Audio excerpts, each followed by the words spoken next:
1957 সালে যদি এই ঘটনাটা না ঘটতো তাহলে ভারতবর্ষের পরিস্থিতি আজ অন্যরকম হতে পারত।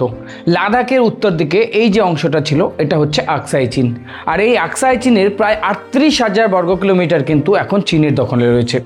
জনসন লাইন অনুযায়ী এই আকসাই চীন যেটা চীনের দখলে রয়েছে তার পুরোটাই প্রায় ভারতবর্ষের অন্তর্ভুক্ত ছিল।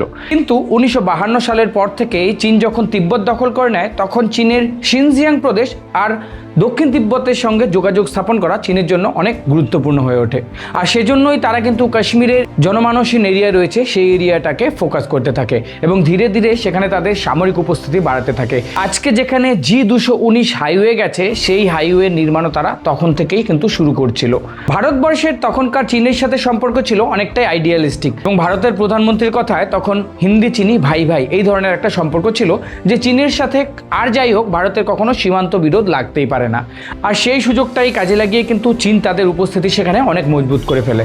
আর সবচেয়ে আশ্চর্যের বিষয় ভারতবর্ষ এটা ততদিন অবধি জানতেই পারেনি যতক্ষণ না অবধি তারা সেখানকার সেই রাস্তাটাকে অনেক দূর বিস্তৃত করে ফেলেছে। আর যতক্ষণে ভারতবর্ষ এটা জানতে পেরেছে ততক্ষণে হয়তো অনেক দেরি হয়ে গেছে।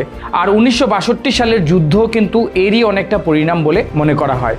যেহেতু চীন আগে থেকেই সেখানে নিজেদের সামরিক উপস্থিতি অনেক স্ট্রং করে ফেলেছিল আর সেখানকার দুর্গম ভূমিরূপ এবং জিওগ্রাফিক্যাল লোকেশনের জন্য মাত্র কয়েকদিনের মধ্যেই কিন্তু ভারতবর্ষ চীনের কাছে পরাজিত হয় এবং সংঘর্ষ বিরতির পরপরই কিন্তু চীন পাকাপাকিভাবে এই আকসাই চীনকে নিজেদের সাথে অন্তর্ভুক্ত করে নেয়। আর সবচেয়ে বিতর্কিত একটা বিষয় তখন উঠে আসে যে তখন ভারতবর্ষের প্রধানমন্ত্রী একটা মন্তব্য করে যে সেই অঞ্চলে একটাও ঘাস উৎপন্ন হয় না, অর্থাৎ চীন যে এই অঞ্চল নিয়ে নিয়েছে তাতে আমাদের বিশেষ কিছু অসুবিধা হওয়ার কথা নয়। আর এ বিষয়ে আপনার কি মতামত সেটা কমেন্ট করে জানান।